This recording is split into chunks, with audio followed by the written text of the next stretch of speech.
Chers amis, bonjour et bienvenue. Aujourd'hui, on va vous parler des équipements qui ont été saisis par les forces de l'AES, des équipements qui étaient destinés aux groupes armés terreau dans le nord du Mali. Vous savez, dernièrement, l'armée malienne a fait un communiqué. Et ce communiqué, beaucoup de gens l'ont lu, mais je pense que beaucoup de gens n'ont pas compris certaines parties de ce communiqué. C'est la raison pour laquelle j'ai voulu en parler dans cette émission. Le communiqué, je vais vous le lire tout de suite et puis je vais vous donner mon point de vue par rapport à cela. Mais juste avant cela, je vous remercie d'être là. Je vous remercie de suivre ma chaîne YouTube en français parce que j'ai voulu cet espace de partage entre vous et moi parce que la plupart d'entre vous m'a demandé de faire les émissions en français, juste pour que vous puissiez savoir ce qui se passe dans les pays de l'AES. Parce qu'il faut qu'on vous explique ce qui se passe ici, parce que si on ne vous l'explique pas, vous n'allez pas comprendre.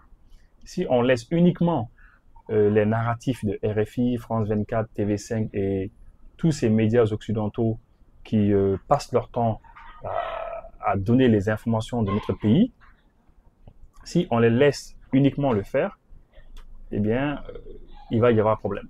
Parce qu'on ne peut plus continuer à les laisser uniquement eux donner les versions qu'ils veulent de ce qui se passe chez nous. Alors, je vais vous lire le communiqué.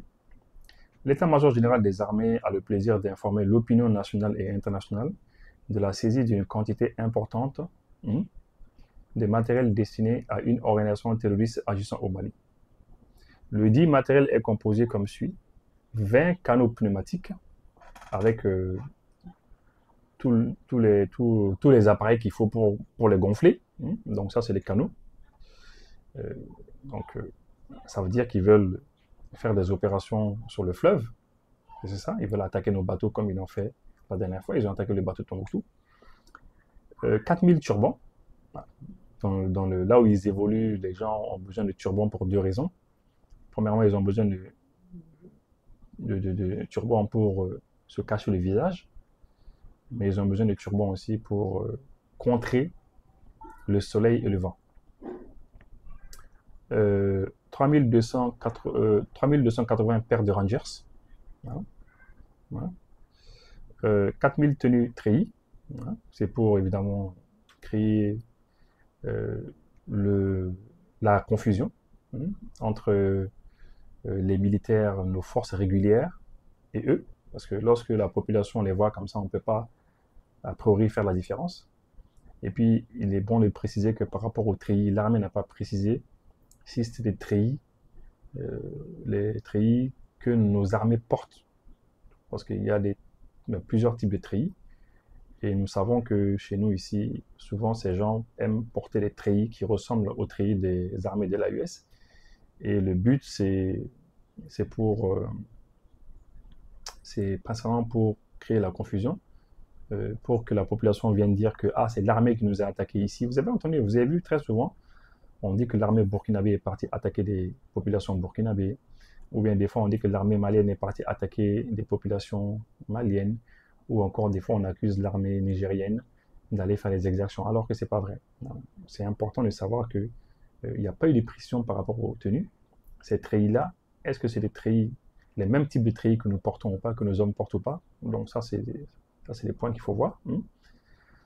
4000 tenues treillis, hein. Et parmi les 4000, il y a 100 tenues couleur kaki. Voilà. Alors, vous savez, les couleurs kaki, ça c'est pour évoluer très souvent dans le désert, pour ne pas être vu là-bas. 4040 macarons, avec l'inscription du groupe terroriste. Voilà. Et 1040 écussons avec l'inscription du groupe terroriste. Bon, généralement, les macarons et les écussons qu'ils portent, généralement, ça c'est pour... il y a un groupe armé terreau chez nous ici, qu'on appelle le FLA. Le FLA, c'est un groupe terreau qui est soutenu par l'Algérie. À chaque fois qu'ils qu'ils font des combats contre les populations ou l'armée. Et quand l'armée arrive à les chasser, ils s'enfuient, se réfugient en Algérie. Et généralement, c'est eux qui inscrivent sur leur treillis, sur leur tenue, ils marquent dessus FLA. Donc, on a des raisons de penser que ce sont eux qui les macarons étaient destinés à eux, ainsi que les écussons. 25 cartons de chandail. Les chandails, c'est des pullovers. C'est des pullovers. Donc, ils mettent ça, c'est principalement pour... parce que vous savez, dans le désert, il fait froid dans la nuit. Et puis, nous sommes en saison pluvieuse. Parfois, même après la pluie, il fait frais, quoi. Donc, ils portent cela. Ils portent ces chandails. Ce sont des pullovers. Voilà. Donc, c'est ça. C'est ce matériel qui a été saisi par nos armées, les armées de l'AUS. Et c'est important que les armées de l'AUS se préparent, essayent de préparer les forces spéciales qui vont évoluer sur les cours d'eau. Sur les cours d'eau, c'est important. Parce que quand on voit qu'on a pu saisir quand même 20 canaux pneumatiques, ça veut dire qu'ils veulent faire des attaques sur le fleuve. Voilà. Ces équipements qui étaient cyniquement destinés à renforcer la logistique des terreaux ont été confectionnés dans un pays d'Asie, puis expédiés dans un pays de la sous-région. Alors là, c'est important que vous puissiez savoir que dans le communiqué de l'armée malienne, ils n'ont pas dit, ils n'ont pas indiqué le pays d'Asie dans lequel ça a été fabriqué. Ils n'ont pas indiqué. Mais pour ma part, d'après les informations que j'ai pu quand même avoir, c'est un pays ami. C'est un pays ami d'Asie qui ils ne savaient pas que tout ce matériel était fabriqué dans le but de venir nous déstabiliser. Le pays en question ne le savait pas. C'est un pays qui supporte beaucoup les pays de l'AUS. Et ce pays, lorsqu'ils l'ont su, bon, à mon avis, ils vont prendre des dispositions pour que des choses comme ça ne puissent plus se faire. Mais il faut comprendre que dans ce pays-là, il y a beaucoup d'usines. Il y a beaucoup d'usines qui sont là. Et on ne peut pas savoir très souvent la destination du matériel qui est fabriqué. Et surtout, même si on connaît la destination, on ne peut pas savoir ce matériel va servir à quoi. Parce que quand on vous dit par exemple que des gens payent des canaux comme ça, on ne peut pas savoir que c'est pour aller faire du mal à d'autres personnes. Voilà. Mais ce pays, il est en bon terme avec les pays de l'AUS et ce pays est en train de nous aider. C'est important de le dire. Parce que certaines personnes peuvent penser que ce pays aussi est dans le complot contre les pays de l'AUS, donc contre l'Afrique. Je donne cette précision-là. Voilà. Et puis, on dit que le matériel a été expédié dans un pays de la sous-région. Bon, maintenant, le communiqué, ils n'ont pas dit quel pays de la sous-région. C'est ça. Mais ce pays de la sous-région est un pays ami aussi. C'est un pays ami qui aide beaucoup les pays de l'AUS. Et ce pays a beaucoup aidé l'AUS afin qu'on puisse faire cette saisie-là. Je pense que sur les réseaux sociaux déjà, il y a beaucoup de gens qui parlent d'un pays. Je ne voudrais pas dire leur nom, mais je sais que vous qui suivez l'émission, la plupart d'entre vous, vous voyez sur les réseaux sociaux, on est en train d'indiquer un pays. Et voilà. Mais l'armée n'a pas dit le nom du pays parce que pour éviter que ce pays n'ait de problèmes.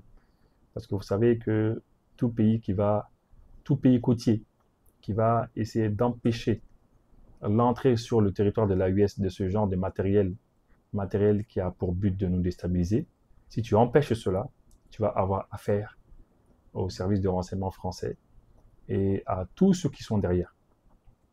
C'est la raison pour laquelle l'armée n'a pas dit le nom de ce pays, mais j'imagine que bon, maintenant les gens sont en train d'imaginer quel pays a aidé les pays de l'AES. Et ce pays-là, on les remercie.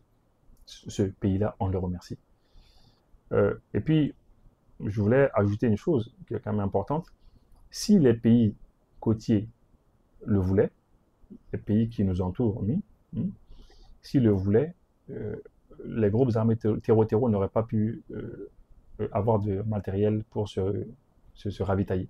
Ils n'auraient pas pu le faire. Si on avait de l'aide, si seulement on avait de l'aide de la part de tous ces pays-là, qui sont autour de nous.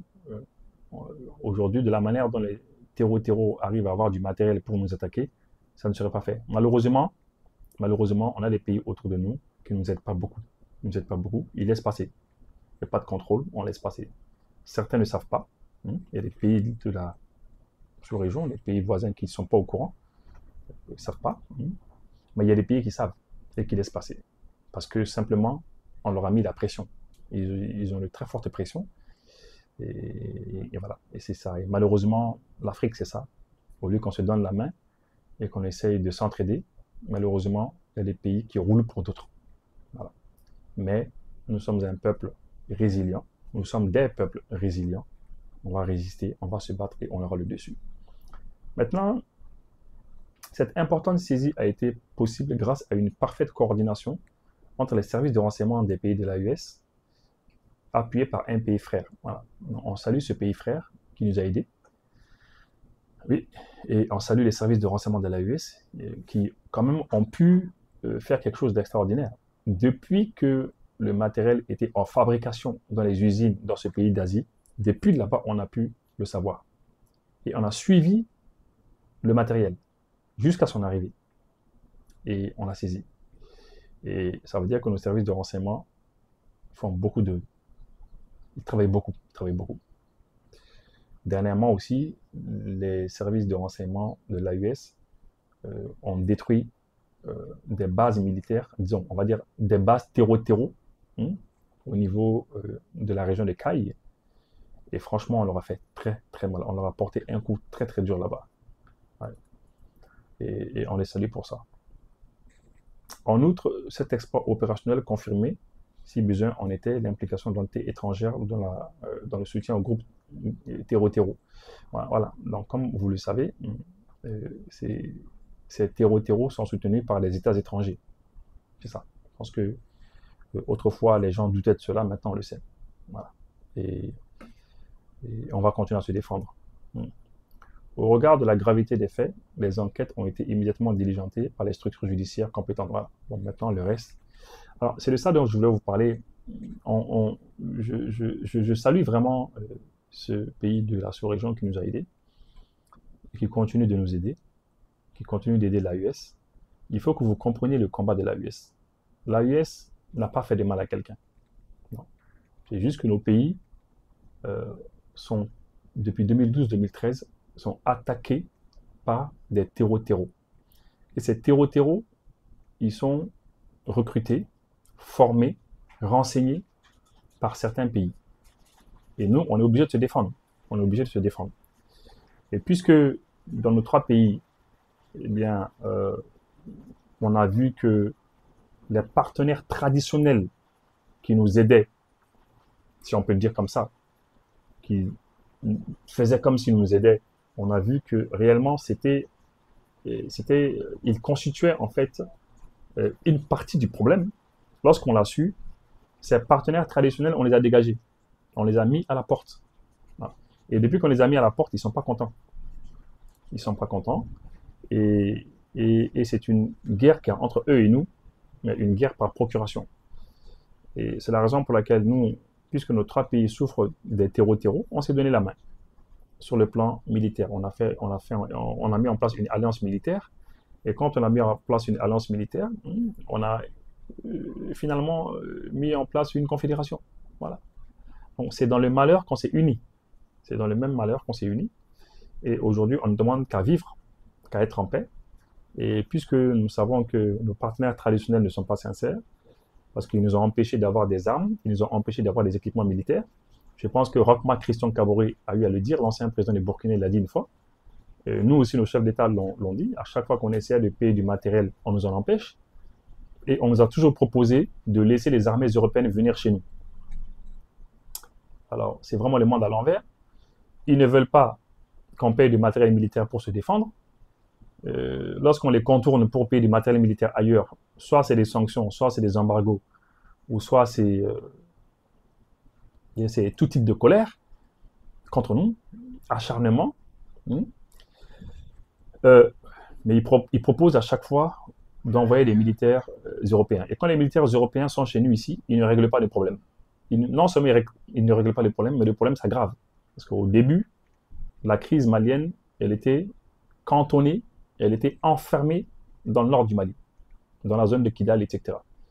Mais avec la présence des militaires européens chez nous, pendant 10 ans, le problème, les terreaux se sont répandus partout sur le territoire malien et sur le territoire de l'AES, burkinabé et ainsi que nigérien.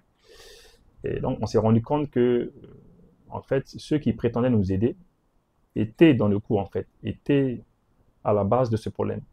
C'est pour ça qu'on les a dégagés, ils ne sont pas contents et ils nous font la guerre. Voilà. Et c'est eux aussi qui fournissent du matériel à ces terreaux. D'ailleurs, vous allez voir que les médias occidentaux, notamment français, n'ont pas dit un mot sur cette saisie extraordinaire.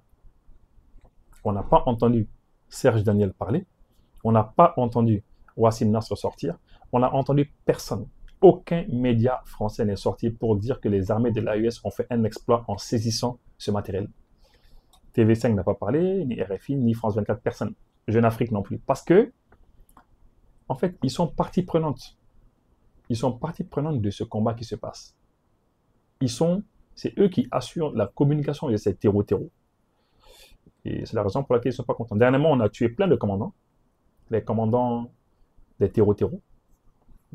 Et là aussi, ils ne sont pas contents de cela. Et on va continuer ainsi à se défendre.